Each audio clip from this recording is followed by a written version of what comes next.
6월 1일 월요일. 아버지의 메모지. 서울 삼성동 트레이드타워에서 구두를 닦던 한 아버지가 있었습니다. 넉넉하지 않은 형편에 아들 넷을 키우던 그는 학원비를 댈 형편이 되지 않았습니다.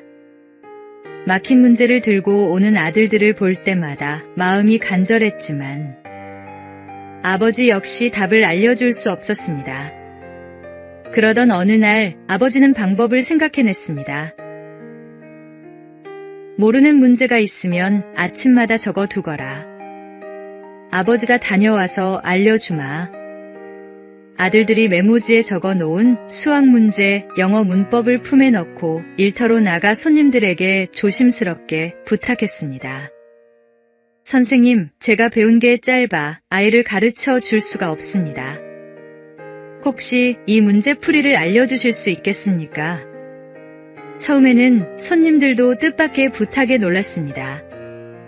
그러나 새벽부터 성실하게 구두를 닦는 아버지를 보아온 사람들은 하나둘씩 마음을 열었습니다. 그렇게 트레이드타워의 직장인들이 아이들의 조용한 과외 선생님이 되었습니다. 뒤늦게 그 사실을 알게 된 아들들은 깊이 감동했습니다. 아버지가 척척 답을 알려주던 것이 체면을 내려놓고 물어온 사랑의 결과였음을 알게 된 것입니다.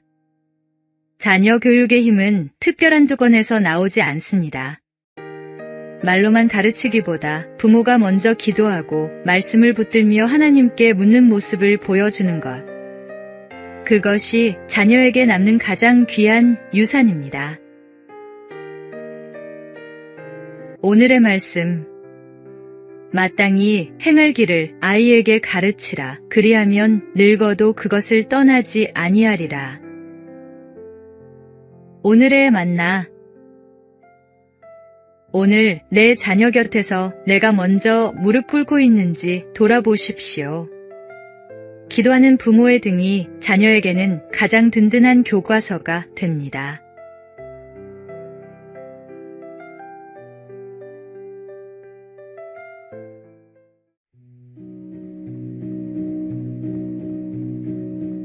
(6월 2일) 화요일. AI는 안아줄 수 없습니다. AI는 늘 내 편이에요. 나를 유일하게 다독여줘요. 상담받는 느낌이라 울기도 했어요. 요즘 AI에게 고민을 털어놓는 사람들이 부쩍 늘었습니다. 말을 옮기지 않고 거절하지 않으며 언제나 친절하게 답해주는 AI는 속마음을 꺼내기에 편한 상대처럼 느껴집니다. 그러나 그 편안함 뒤에는 작지 않은 그늘이 드리워져 있습니다.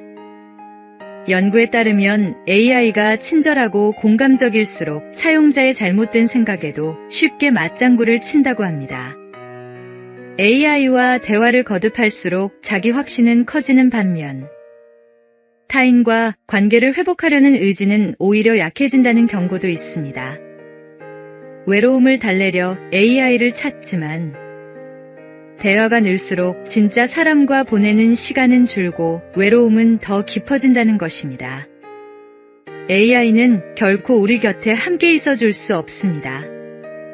공감하는 척 답을 내놓지만 그것은 참된 위로가 아닙니다. 하나님은 우리를 관계 안에서 살아가도록 지으셨습니다. 진정한 위로는 같은 아픔을 아는 사람의 눈빛 속에, 말없이 곁에 앉아주는 손길 속에 있습니다. 그 자리가 바로 교회 공동체여야 합니다. 서로의 짐을 나누고 넘어진 이의 손을 잡아 일으키는 것. AI는 그 일을 결코 흉내낼 수 없습니다. 오늘의 말씀. 서로 돌아보아 사랑과 선행을 격려하며 모이기를 패하는 어떤 사람들의 습관과 같이 하지 말고. 오늘의 만나. 화면 속 위로에 익숙해질수록 진짜 사람과의 만남이 어색해집니다. 오늘 전화 한 통. 따뜻한 말 한마디로 먼저 손을 내밀어 보십시오.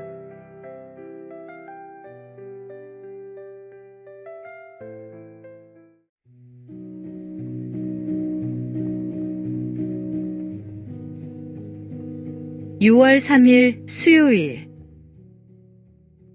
6년째 빵 한 개. 경남 남해에 빵식이 아재로 불리는 빵집 사장이 있습니다. 그는 아무런 대가 없이 6년째 아이들의 아침을 챙기고 있습니다.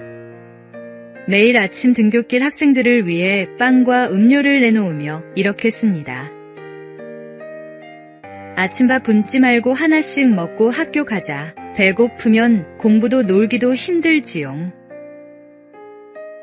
2020년 4월 시작된 이 나눔은 어느덧 6주년을 맞았고 LG 2인상 수상으로 이어졌습니다. 이 일을 시작한 데에는 이유가 있습니다. 어린 시절 집안 형편이 갑자기 어려워졌을 때 이웃들로부터 크고 작은 도움을 받았던 기억 때문입니다.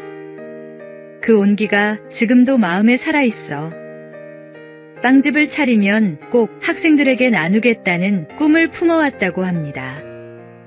받은 은혜를 기억하는 사람은 나눌 줄 압니다. 6주년을 맞아 그가 남긴 말은 소박하지만 묵직합니다. 아이들이 인사를 해줄 때 큰 보람을 느껴요. 늘 처음과 같은 마음으로 꾸준히 해볼게요. 화려하지 않아도 됩니다. 거창하지 않아도 됩니다. 처음 그 마음을 잃지 않고 묵묵히 반복하는 것. 그것이 하나님께서 기뻐하시는 섬김의 모습입니다. 오늘 우리도 누군가로부터 받은 따뜻함을 기억하고 있습니까? 오늘의 말씀. 우리가 선을 행하되 낙심하지 말지니 포기하지 아니하면 때가 이름에 거두리라. 오늘의 만나. 받은 은혜를 기억하는 사람만이 진정으로 나눌 수 있습니다. 오늘 내가 받은 작은 은혜 하나를 떠올리고 그 온기를 누군가에게 전해 보십시오.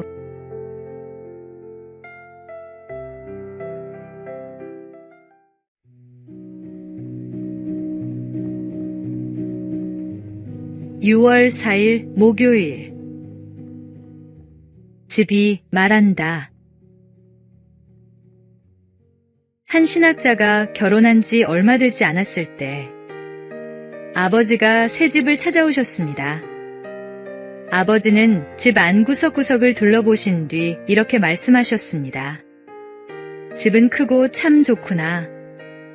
그런데 이 집이 하나님께 속한 사람의 집인지 세상에 속한 사람의 집인지 잘 모르겠구나. 그는 다시 집 안을 천천히 둘러보았습니다. 거실의 그림, 방마다 놓인 장식품, 책장과 벽면의 분위기까지 살펴보니 아버지의 말씀이 틀리지 않았음을 깨달았습니다. 겉으로는 아름답고 세련된 집이었지만 그리스도인의 향기는 느끼기 어려웠던 것입니다. 그는 집 안의 분위기를 하나씩 바꾸기 시작했습니다. 벽에 걸린 그림과 책장에 놓인 책, 식탁 위의 작은 말씀 카드처럼 가족이 자연스럽게 하나님을 기억할 수 있는 것들로 공간을 채워갔습니다. 그리스도인의 신앙은 교회 안에서만 드러나는 것이 아닙니다. 우리가 머무는 집, 자주 보는 화면, 책상 위에 놓인 물건들 속에서도 마음의 방향이 드러납니다.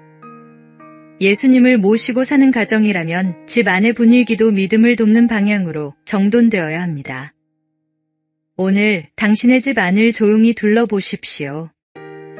이 공간은 가족의 마음을 하나님께 가까이 이끌고 있습니까?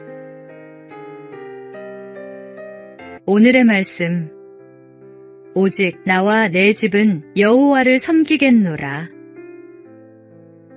오늘의 만나.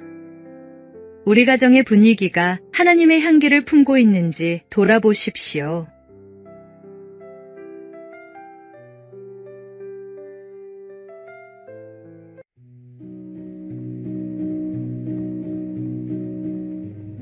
(6월 5일) 금요일. 나를 밟고 지나가라.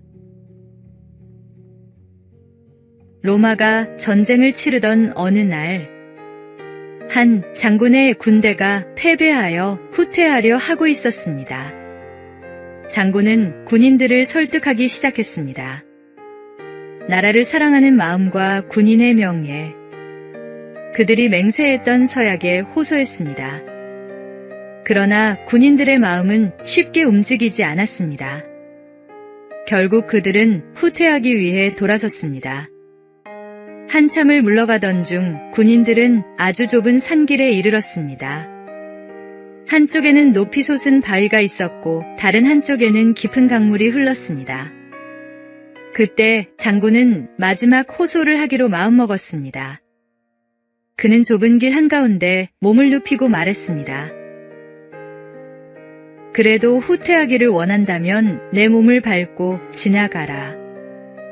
너희 발로 나를 밟아 죽이고 가라. 군인들은 차마 장군을 밟고 지나갈 수 없었습니다. 자신들을 위해 끝까지 몸을 던진 장군을 외면할 수 없었던 것입니다. 결국 군인들은 다시 돌아서 전진했고 마침내 승리를 거두었습니다. 우리의 호국 영웅들도 이보다 부족하지 않았을 것입니다. 이름도 빛도 없이 나라를 위해 목숨을 아끼지 않았던 수많은 이들이 있었기에 우리가 오늘 이 땅에서 살아가고 있습니다. 오늘 하루 가족조차 찾지 못한 채 비석으로만 남아있는 호국 선열들을 기억하며 감사와 기도로 보내시기 바랍니다. 오늘의 말씀. 사람이 친구를 위하여 자기 목숨을 버리면 이보다 더 큰 사랑이 없나니. 오늘의 만나. 오늘 자유롭게 숨 쉬는 이 하루가 누군가의 희생 위에 있음을 기억하십시오.